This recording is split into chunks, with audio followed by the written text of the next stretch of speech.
And now back to your regular programming. If you speak better to yourself. You showed up for probably the dumbest conversation we've ever had on this show. Let's have that smile again. Tell me how that happens. Physically should not happen.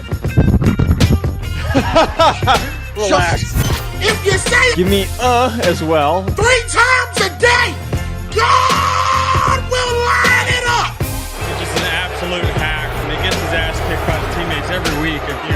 It's just terrible. Welcome back to Hack City. Joe DeLeone, Sean Anderson, 2 former college football players from the University of Rhode Island. It is July 4th week, meaning we will be incapacitated starting on Thursday and the rest of the weekend. So today we're just doing one show this week, first of all. One day late because I was traveling and dealing with flight issues. Today, though, our conversation is going to be about games that we think could be the biggest upsets of the 2024 college football season. Before any fan bases get pissed at us, no, we are not saying your team is guaranteed to lose. However, you should be on upset watch. Before we get to that, Sean, where can our listeners go and bet all of their money that they have from their entire life on these upsets in order, which is probably equivalent to $6 in order for them to make money on these upset picks? Here's what I'll say. Oh, the answer to that is bet online. Here's what I'll say. I figured you soccer fans out, by the way. All this Copa America, all this Euro nonsense, these tournaments, it's just an excuse. And I respect the hustle in this. It's just an excuse for these soccer fans that root for a Premier League team or a Champions League team, whatever. Yeah. For those players, their favorite players, to go back to their home countries and play for them, just for them to take goal scorer props on those players that they root for in the Premier League teams. I've cracked the code. You're not good at sports betting. You don't hit bets because you just look at your favorite players and you bet on them. And all I do is get talked into bets. Oh, there's no way this dude doesn't score. Okay, great. I don't know that much. All I know is you watch soccer all day, every day. This is what these people do. And I get a bet, and what happens? Do they score, Joe? Do they ever score? No. No, why? No? They never score. No, they don't. It's been a cold June for me, but that doesn't mean I haven't been in on the action at BetOnline. Doing some baseball betting, that's been fun. Way less stressful than soccer betting, but if you like golf, that's been pretty good. Fights, UFC, MMA, boxing. BetOnline, that's where you should go. Every stat, every matchup, even live odds and spreads while the games are being played. Head to the website today to get in on the action. Use promo code BLEAV for your 50% free bet credit on your first deposit up to $250. Look at that. New promo for the summer.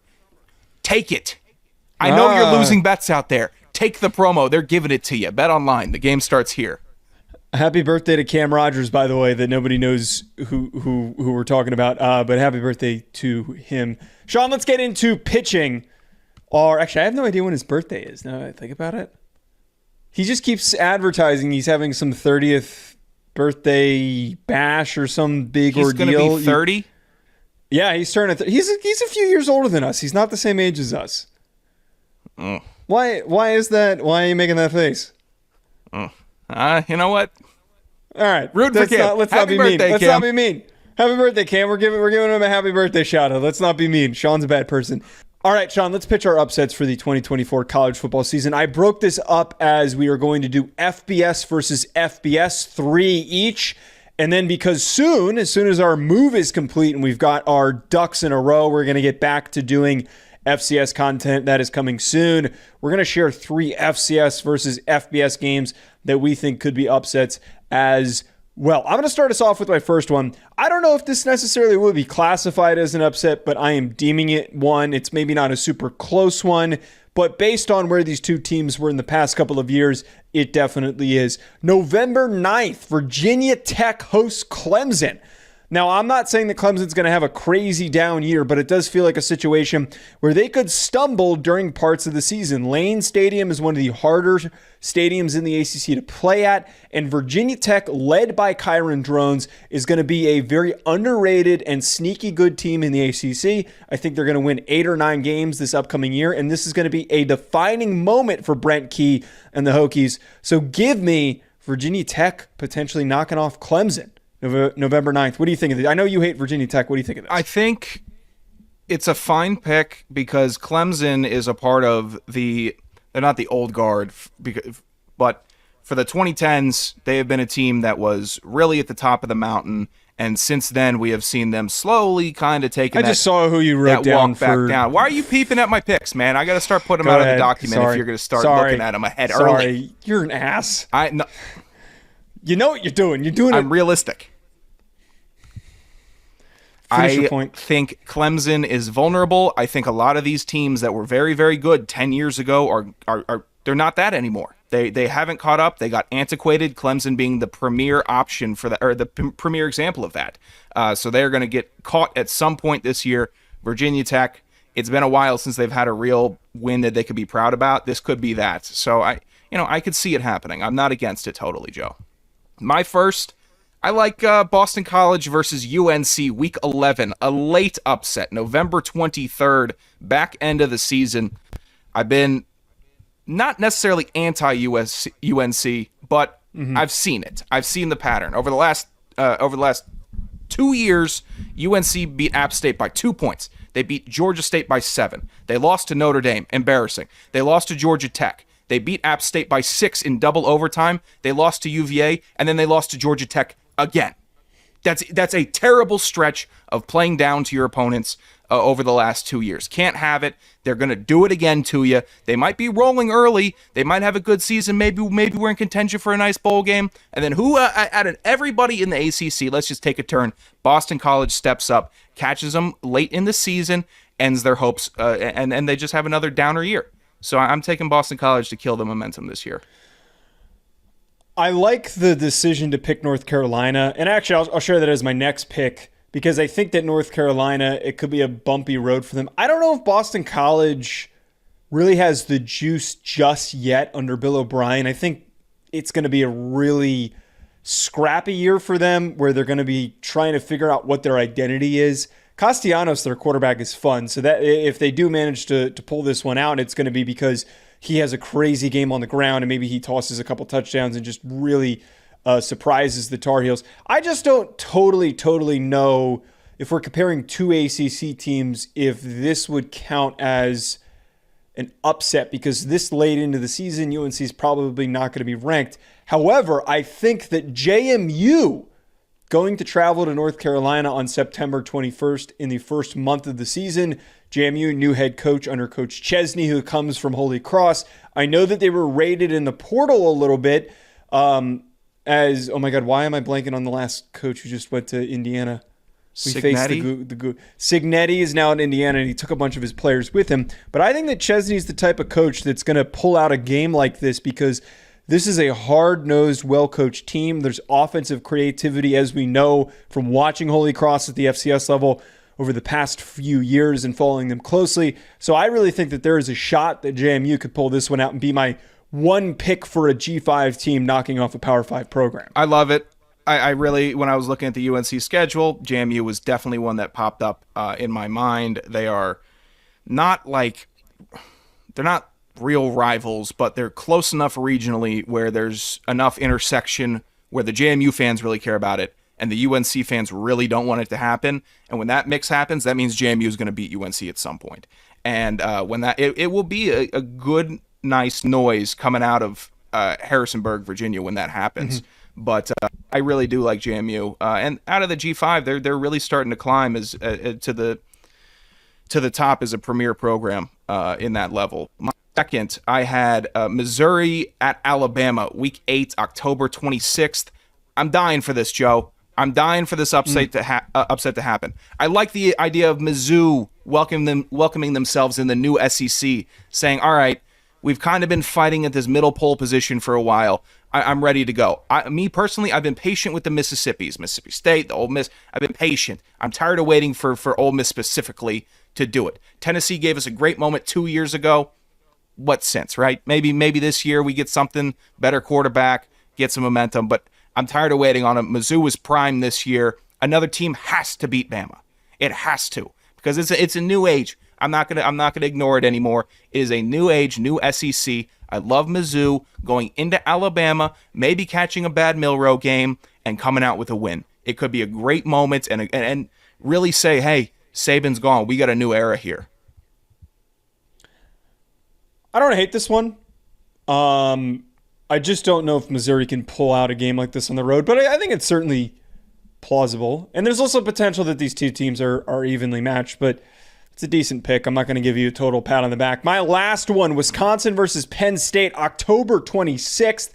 I really like the Badgers as a team that's going to take a big step forward in 2024. I think that their offensive line is pretty steady.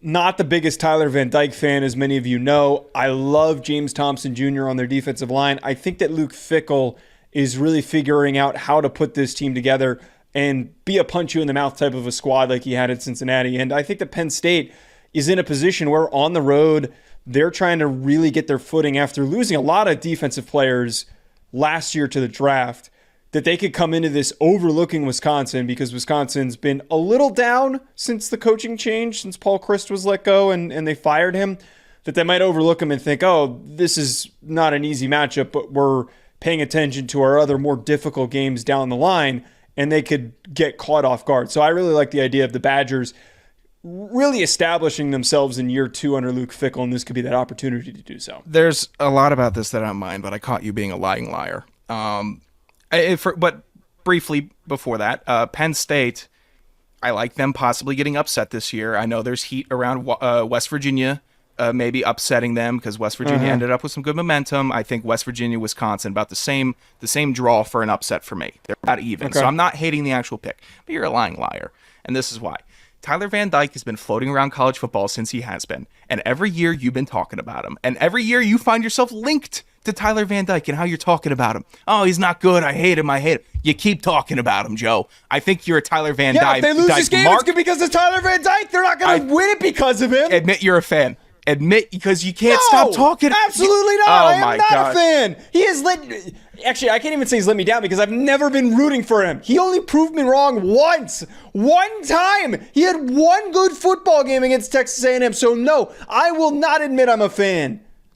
He's been... And for the crowd of people that go like, oh, you shouldn't be negative towards student athletes. The guy's like 24. Get a job, Tyler. I reserve being non-critical to kids who are freshmen and sophomores. I get it. They're figuring out life. They're figuring out classes. They're figuring out how to be an adult. But when you're 24 and you could have an entry-level job at this point, you could be a pro and you should be in the NFL. The criticism's on the table now, especially when you're making money. I need to check how old he is. How old is he? Look at you. You're obsessive. You are obsessed over Tyler Van Dyke. You brought it up. Well, you couldn't just say, oh, I don't like him. He's 23. Now you're looking up his age. He looks like he should be at JP Morgan. He's 23. He's going to be at JP Morgan when the season's over. Well, you just picked him to upset Penn State. So you have Connecticut. You have to... No, I picked the Wisconsin Badgers and that defensive line and Ches Malusi in the run game and the offensive line to punch Penn State in the mouth, catch him off guard, win the game. Tyler Van Dyke's just going to be there, okay? He's just going to be there. He's the quarterback. He can't just be there. How many times was he just there at Miami? All the time. He had one game where he took over because Texas A&M's secondary was Swiss cheese last year, so I don't want to hear it. What's your last pick? By the way, I'm going to do it. You're an asshole. Why every show? What do you mean? You need to find a way to piss me off. What, Purdue is going to beat Notre Dame? They're going to beat Notre Dame in week 3. That you really think that they're going to do that? Just go screw. Really, seriously, go keep screw. burying my lead. This isn't even a good pick. It doesn't make sense. Who's their starting quarterback, Sean? Who's Purdue's starting quarterback? You pissed me off. This is what you get. Ryan Card. He doesn't have Hudson Card. He doesn't have to be a world beater, all right? I was looking at a different part of my notes. He doesn't have to be a world beater. We know that Notre Dame is ready to drop one to a team that they shouldn't. It's just in their blood, Joe, okay? Just track with me and don't yell at me. All right? They never lose to Purdue when they're supposed to beat them. We know that they're ready to drop one at some point this year, all right? I think it frees them up as a program. They need to get it out of the way. Knock it out early with Purdue, and then go and become a great team this season that Notre Dame can be. All right? They can go and be a one-loss team in the playoffs. They can do that. I'm not crazy. If Notre Dame beats Texas A&M, which they will, and if they beat Florida State, which they will because Florida State is much weaker this year, then they just need one win or one loss and they're in. They're fine. The rest of their schedule cupcake. That's Purdue. Let it be Purdue. Purdue's at home. Purdue's going to have momentum. Unfortunately, you're drawing a bad Purdue curse. I wouldn't be surprised if they blacked out that game, okay? So let it happen naturally, and then afterwards we can move forward and watch Notre Dame in the playoffs, and then in the playoff, and then who knows what happens. But they can't be. You and I both agree that this year they're not an undefeated team going after the regular season. There's one. If they beat Florida State, they're going undefeated. They're not losing to Purdue. They're not losing no to one would Purdue. say they would lose I don't to Purdue. disagree We're with you that predicting Notre Dame- upsets, and I'm predicting if there's an upset for Notre Dame, it's going to be Purdue. There are so many other matchups, games you could have predicted, but you pulled up. I know what you did. You went Notre Dame football schedule. You pulled it up, and then you scrolled through it. And you go, Army's just gonna.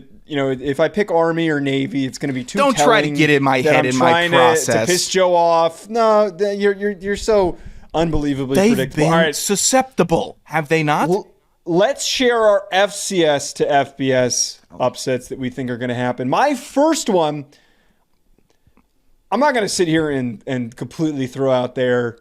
I think that this is a lock to happen, but here is my case for why this one could catch us off guard. I think this has North Dakota State beating Iowa written all over it, which we saw not that long ago when North Dakota State was in the peak of their dynasty. South Dakota State is in the middle of theirs, returning Mark Gronowski, the best quarterback in FCS football. They've also got a really good offensive line. Look, Oklahoma State, good football program, but they got lucky in a number of games last year. South Dakota State is not the team that you want to schedule when you're Oklahoma State and you're trying to build momentum and get back to the Big 12 championship game. They're probably going to beat South Dakota State, but at the same time, I would not be shocked if they pulled this thing off and everybody was scratching their head going, what? How did this happen? What's South Dakota State? Who would have thought? Well, I just told you, folks. I just told you that you should have been paying attention and knowing that this was on the radar. It definitely is. South Dakota State, they don't have the veteran talent that they had last year. They just don't. It was an immense class that was so deep, and they returned a team from a previous championship season. It's college football. You can't pay 10-year contracts. If you could, I'm sure South Dakota State would have, and they would have been a dynasty forever. All right? But they have the momentum. They're still an incredibly well-built team, and there's nobody that I would look in the eye and say South Dakota State isn't the number one heading into this season. So I really like the pick. Oklahoma State, I wish they were about 3 to 4 degrees weaker of a team, for South Dakota State to match up with. But if we're going number one from FCS and trying to make some noise, Oklahoma State could be a team big enough to do so. My first, and this one, it's got a little bit of online noise already.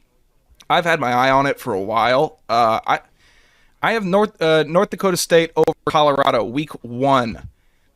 Dicey, because you have a bunch of former FCS guys on this team, so they know. So the guys that came from Jackson State or any other FCS programs, they know North Dakota State is a team that you don't want to mess around with. But can Deion Sanders convince an entire program not to take an FCS team that didn't win the championship last year not lightly, to take them seriously? How do you do that? There's too many guys. There's a lot of ego in that building. I'm sure they're going to be walking out thinking they're going to roll right over North Dakota State. We're going to get right back to business where we should have been last year. That's a good plan. That's how the approach could be, but it's still North Dakota State. They're built well. They're going to punch you in the mouth, no matter if you're a D3, high school, NFL, college football. They're going to try to punch you in your mouth. There we go. As hard as possible. Can't use my mouth right now. Good Lord. That's what she said. You know what? Thank you for jumping on that grenade with that bomb, because I just couldn't speak. Regardless, North Dakota State, you have to keep an eye on them. It's always fun if you're an FCS fan to see who they're drawing from the FBS, because they're not scared of that moment. I think that Colorado ends up winning this game, but I think this game ends up being really close for what you just talked about. There's a good chance that they do overlook them. A lot of teams overlook North Dakota State and these top FCS programs. And if they overlook them, I actually would argue North Dakota State's offensive and defensive lines are not really that far off from what Colorado has. Colorado's probably still better in those units. Colorado rebuilt heavy this year. They did. I'm not going to take away and say that they did not make a main focus the trenches. The point I was trying to get to there, though, I think it's going to end up being close, and it's going to be the first starting point of like, oh, is this going to be a bumpy road, bumpy season for Colorado? And maybe they bounce back the following week, but this definitely has an opportunity for it to be close. My second one, Kennesaw State hosts UT Martin in week 5. This is low-hanging fruit. Doesn't really require a lot of analysis. UT Martin was a top team last year. Kennesaw State has been, sorry, Nick Mazzaroni, they have been a bit of a mess. They have been trying to establish an early foundation at the FBS level, but in this transition, they've been not so great. And I think it's going to take them a little time. They'll eventually get there, but they are a perfect prime candidate to get caught up with a UT Martin team that wants to embarrass a team that thought they were too good for the FCS. I like it. I mean, I think a recent move up almost doesn't constitute an upset like Kennesaw, but you know what? The numbers say differently. If you are putting that 1A, or letters rather, if you're putting only 1A next to your name, you are fair game, and I think Kennesaw definitely could get picked off. UT Martin was impressive last season. My next one, almost in a similar vein here, Lafayette over Buffalo, week 1. Buffalo has been a disaster. Buffalo University has been University of Buffalo. Who knows? They've been a disaster. University of Buffalo. They just continue to lose. They continue. Oh, you're the historian of Buffalo here? I'm not the historian of Buffalo, but I know the school names. Look, I'm always going to pick an FCS team over Buffalo for an upset. The track record shows it. They're not good. They just lose. They lose. And FCS teams love to get a pretty easy win. Let me get an easy win over an FBS team. It's a warm-up game for whatever FCS team gets to play them. I love it. Go ahead. Beat Buffalo. You can do it, Lafayette. And you impressed last year with some good improvement. Last one I picked is a total vibes play because of just complete different personalities of these two football programs. Week 4, Northern Iowa goes to play Hawaii. This is very hilarious because we've got a very hard-nosed, ground and pound, physical Northern Iowa program that plays in a dome that is going to be playing against a team that is a very scenic stadium, very scenic university and campus. Mm-hmm. Hawaii's been getting better, I think. They're always a question mark on a consistent basis just because nowadays it's very hard to recruit there with all the other programs, the NIL money and whatnot that's being thrown around. But Northern Iowa seems to be that type of program that shows up with these situations. And they also have 2 FBS games this upcoming year. I think they play Nebraska is the other one. They could get their butts kicked by Nebraska and then turn around and say, hey, you know what? We're not getting pushed around by Hawaii. We're going to shock them. We're going to show up and we're going to knock them out and we're going to enjoy the sun while we're doing it because we don't get to see it that much. So give me Northern Iowa here in this. This one's the one I feel really good about. The other one, the UT Martin one, I feel good about happening. Again, the Oklahoma State, South Dakota State situation is really a shot on the dartboard. But this one I feel pretty good about. I could totally see Northern Iowa knocking off Hawaii. You know what? Yeah, that is a vibes play. You got the coal miners going on vacation to Bermuda, all right? And then while I'm there, I got to go do a little bit of work. I can figure it out. I can muscle it out. That's a good pick, Joe. I mean, I'm excited to see that spread. I'm a little late night action. I'm betting them it's got to be you and I. Yeah, has to be. My last one here: Eastern Washington over Nevada, week 4, September 21st. Nevada's not that good. All right, they're just not. Eastern Washington, I think that they can jump on them. Kekoa Vesperis, I'm a believer. I am. If Nevada is having an okay day, then Eastern Washington wins. If they're having a good day, it's going to be tough because Jeff Choate is so solid as a coach. But I think that the true lower G5 programs this year, they're going to have a tremendous sense of apathy. Maybe they grow out of it once we settle into the new format, if we ever do get one. But it's hard to be, I would find it very hard to be fired up and ready to go, shot out of a cannon this season if I'm Nevada. And if I'm week 4 and I'm sitting at 1-2 and Eastern Washington's coming in, yeah, I'd like to get that good get-back win. But how locked in am I going to be for when they show up? So I like Iwu there. Not a bad final pick. I could totally see that one. Nevada is inconsistent, and it's also, again, kind of like Kennesaw, low-hanging fruit where They start slow. E was always a pretty good program Yeah. that they could definitely step in there and surprise them. All right, that's it, Sean, for our upsets that we're talking about. A couple of other ancillary things that we're going to get to, the typical dumb topics. The first one being this past weekend, a couple people tagged me in it, a couple people sent me this. I wanted to bring this up. Also get your thoughts on it. I know that you're going to grill me for even caring about this.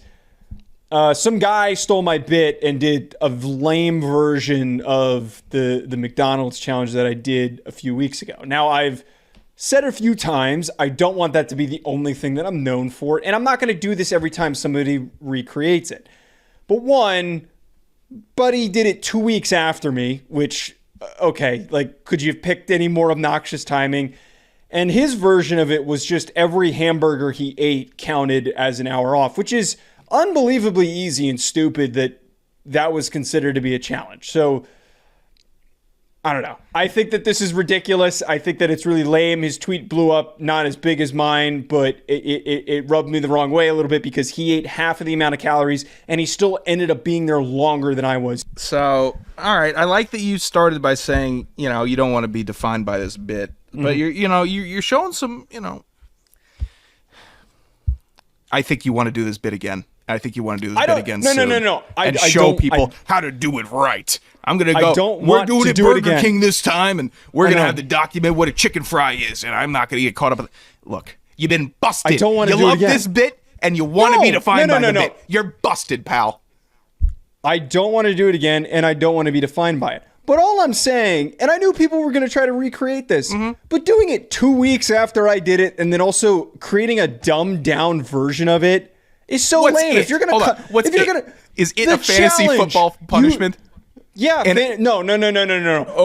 Okay, wait. What do you think the first Waffle House challenge guys are thinking about when Joe DeLeone's getting interviewed all over the place? I did a spin-off of it, and I did a detailed, thought-out spin-off of it. Yeah, well, I'm not seeing them. There was a lot of deliberation and negotiation going into that goddamn spreadsheet that I had typed out and created to share on Twitter. Goofball here just said, I'm going to show up and eat hamburgers. I'll say that he should have put more effort in. He should have put more effort in and maybe That's what pisses me off. If you're going to copy me, put effort in. Okay, all right. But he's not copying you. He's doing a fantasy football punishment. He did. Oh my God. Did he say credit CC Joe DeLeone for the inspiration? Yeah. Okay, it's a little bit convenient. It was 2 weeks later. We're not talking about months later. You want to talk about the next bit season. Stealing. I'm on 2 weeks later. I'm on CDS talking about raw dogging flights after Japan, and then a month and a half later, I see the New York Post talking about a new trend. You were never public about it. Don't talk to me about stolen bits. I can pull the audio there. Where were you? Oh yeah, man. Everybody's. Our show listenership. Yeah, the whole United States of America was tuning in and saying, "Oh yeah, I'm gonna steal this guy's bit." I'm just saying, I actually do feel like I've been ripped off for the raw dogging flights bit. Now everyone wants to look at the plane going across the map. I looked at my plane go over the entire state of Alaska. You know how big that shit is? It's huge. Everyone's out here doing that. That's your fault for not being creative enough to share it as content. I was too busy raw dogging it. I was too busy raw dogging it on the flight. Well, you got beat. You're getting beat. Maybe I did get also, beat. Putty was the first person to do it. I know, and I love sent you Putty. That video. Yeah. All right. You want an update on the 40 beers? I'd love one because I'll just catch the listeners up real quick. Yeah. So Joe knew he's going to be moving for a good amount of time. He knew when his lease was ending, and he found himself in a situation where he had 40 beers in your fridge, you want to estimate? Yeah, it was like 39. Yeah, healthy mix of different beers, different, glasses, cans, a little bit of everything. A really good mix. I saw the fridge. I saw all the different beers that he had, and they weren't like gross IPAs sitting there. It wasn't trashy, natty bows. It was good beer. It was good beer. I went over there and I helped, last year I drank a bunch of his beer and it was great. I had a fantastic time. Good vibes. I was in LA. I was great weather. I said, okay, I'll down some beers. And Joe brought this to the show. He said, I have a fridge full of beer and I'm moving in about 2 months. And once I get back from Jersey in this... No, it was a month and a half. Okay, a month and a half then, rather. You had a month and a half and you said, okay, do you think I cleared this fridge of beers within the month and a half? And I said, you know what, I don't think you do. Or maybe I said I thought you did. And then you moved the goalposts from when you got back from Jersey for your last stint in LA, correct? You had about 2 weeks of runway in LA, if I'm remembering properly. 2 weeks. 3 weeks. Oh, thank you. 3 weeks, 40 beers, LA, beach, sports, playoffs. What do we end up with? How many beers did you just crush and delete? I had a buddy help me a little bit. I only had like a couple of them, but we were down to like, I don't know, I think there were 20 left, something like that. I think there were 20. Mm-hmm. I didn't succeed. I'm embarrassed to admit that I did not succeed at this. The funniest part too is I got a call today from the old apartment's leasing office. They didn't mention the beers, but I just left them in the fridge because I didn't want to waste them. I thought to myself, all right, I'm just going to leave them in here. Whoever comes and cleans out the apartment, everything else is gone. I did a thorough job. Whoever comes and cleans it might look at the fridge and go, oh, he left these beers. I'll just take them. I tried to give them to the movers. The mover said no, which is lame. I think one of them was underage. Does nobody drink beer in that state? What is this? I guess not, but they called me and they're like, hey, yeah, we just want to make sure that you're all moved out. And I think that they opened the fridge, saw the beers, and they're like, is he just saving these for is he coming back for them or something? Yeah, no, I didn't finish them. I don't know why. You shouldn't be surprised. I mean, you called me out and said that. Yeah, it's just terrible. That's really terrible form to have 40 cold beers in a great environment and not drink them. It's 5:30 on a Monday. Are you really opening one? Is that a Bud Light Lime? You're drinking a Bud Light Lime at 5:30 on a Monday. One of the things that I've really thought about on our move is that I wonder if I can help Sean be a healthier person.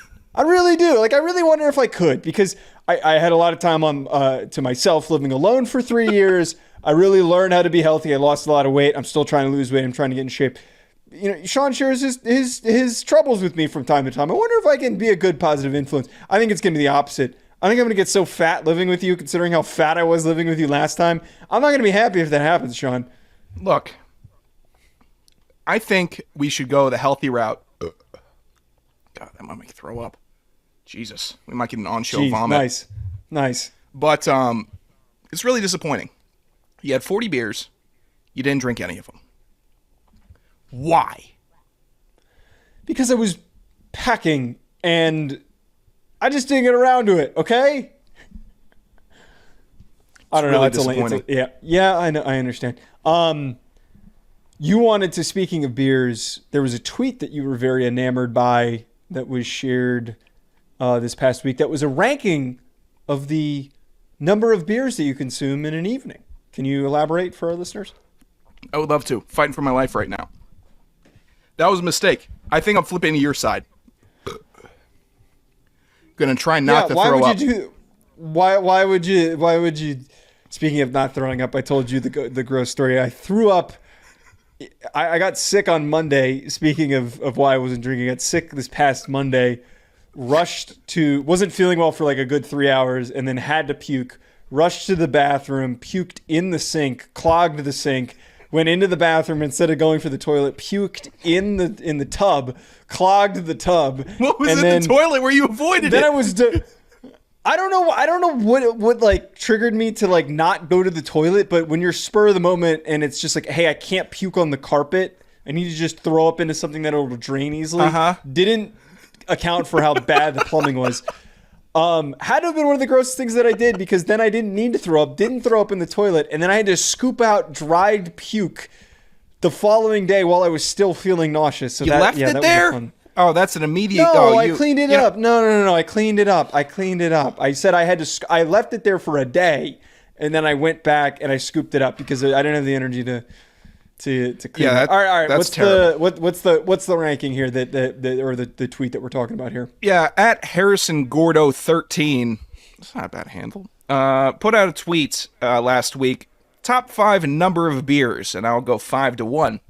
1 being the best number of beers, I guess, in one serving. 5, 12 beers. I mean, that's a winner. 4 beers. Number 3, 5 beers. Number 2, 3 beers. Number 1, 7 beers. Now, I'll say this. I think that the Thursday 8 is so slept on. It's an incredibly slept on number. I think 8 is so solid. 8 will take you through a full game no matter what you're watching. You can divide it up. If you're watching basketball, football, well, that's what we're normally watching. Anything with quarters, you could say 2 beers a quarter. That works. And by the end of the fourth quarter, oh, look at me. I had myself a great Thursday night. Watching Thursday night football, 8 beers deep. Yeah, I'm going to feel bad Friday. That's the cost of having a good Thursday.